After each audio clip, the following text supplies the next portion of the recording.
Di masa sulit seperti sekarang ini, pelaku UMKM dituntut harus mampu mengatur arus kas usahanya agar dapat bertahan di tengah pandemi COVID-19.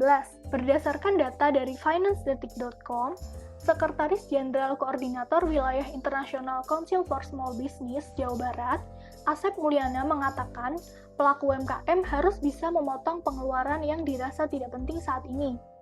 Misalnya, dahulu pengeluaran tidak penting tetapi masih dapat dilakukan, sekarang tidak bisa. Di masa pandemi seperti sekarang, pelaku UMKM harus memotong biaya yang tidak penting supaya lebih efisien. Selain mengelola keuangan dengan cermat dan mengontrol arus kas, yang perlu dilakukan di masa pandemi adalah menentukan dana cadangan. Dikutip dari situs Kementerian Keuangan, dana darurat adalah dana yang sengaja dipersiapkan untuk disimpan sebagai bentuk antisipasi dan dapat digunakan ketika keadaan darurat. Menurut CEO Finansialku, sekaligus perencana keuangan, Melvin Mumpuni mengatakan, penting untuk memiliki dana darurat yang besarannya bergantung pada pengeluaran dan jumlah tanggungan. Dana darurat bisa berjumlah 6 hingga 12 kali dari jumlah pengeluaran setiap bulan. Oleh karena itu, di video kali ini, saya akan menjelaskan strategi pengelolaan keuangan, yakni mengelola pengeluaran dengan cermat, mengontrol arus kas, dan menentukan dana cadangan.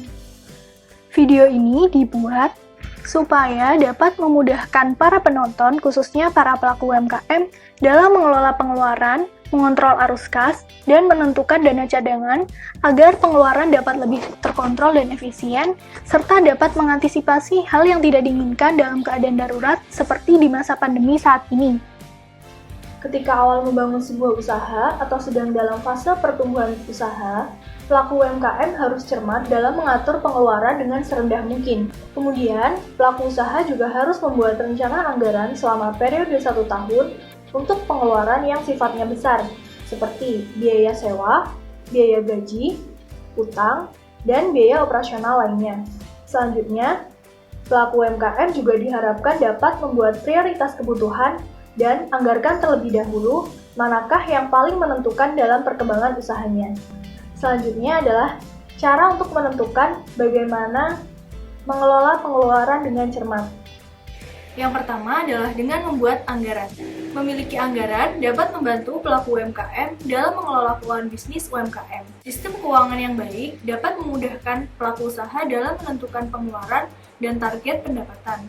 Dengan adanya budget, pelaku UMKM dapat mengetahui bagian-bagian mana saja dari usahanya yang memerlukan pengeluaran yang cukup besar. Selain itu, anggaran juga dapat membantu memperkirakan jumlah pendapatan yang akan diterima usaha tersebut.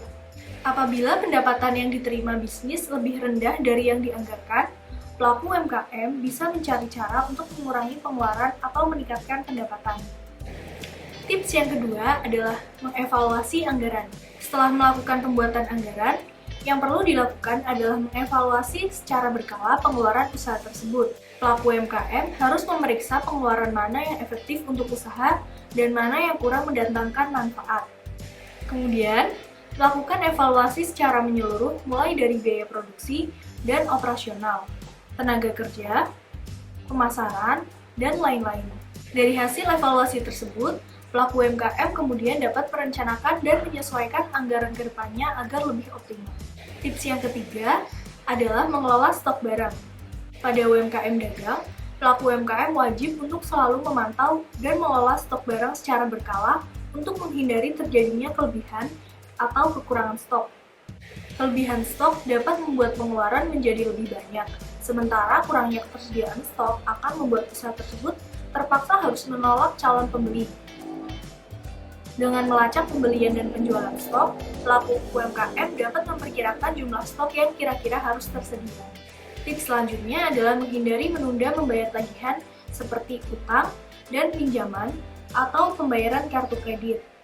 Pembayaran yang terlambat dapat menambah pengeluaran karena harus membayar bunga tambahan. Ditambah lagi, menunda pembayaran juga dapat mengakibatkan hubungan yang tidak baik antara pelaku UMKM dengan vendor bisnis UMKM tersebut. Pelaku UMKM dapat mencatat tenggat waktu pembayaran dan setel pengingat baik di buku catatan ataupun di smartphone. Tips yang kelima adalah mengurangi pengeluaran yang tidak perlu. Setelah menerapkan anggaran dan mengevaluasi pengeluaran, langkah selanjutnya adalah menentukan pengeluaran mana yang dirasa kurang perlu dan dapat ditekan atau dipotong.